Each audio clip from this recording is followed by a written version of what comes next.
Hi, my name is Tanya. I'm a neurosurgery nurse practitioner, and I just say that for context of the rest of the story, not to brag or anything. But anyway, um, it has now taken me 37 years to realize how performative I have been to make sure I did the right thing, said the right thing, and it's actually getting to where it's affecting me because I've realized how performative I am. And in my job, it's okay. Like, we're kind of supposed to put on a show and, put on a brave face, so to speak, especially when we have to deliver really tough news to patients and their family. And a lot of times it's just to the family.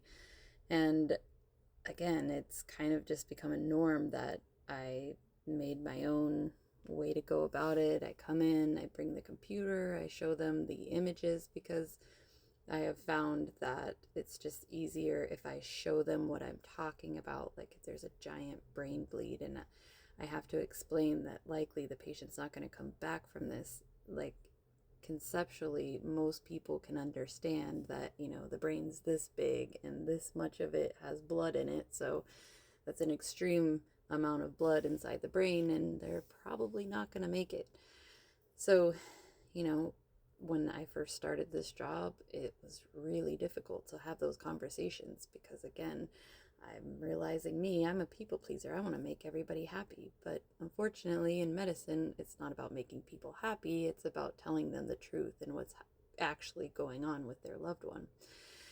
So now it's more so that I have to figure out in my personal life, like, how can I stop being so performative, and that is something that I've been working on lately, and I don't really know how to fix that except for to call out the behavior or like notice that I'm doing it or asking myself a lot like, is am I doing this because I want to do it or because I think that it's going to make somebody else happy?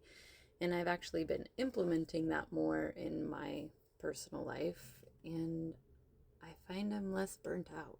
So I guess in a way, I just have to keep doing that. I have to keep addressing and making sure that I'm asking myself, is this what is making Tanya happy, or is this what is making everybody else happy? And if you can keep asking yourself that question, you might notice that things get better for you.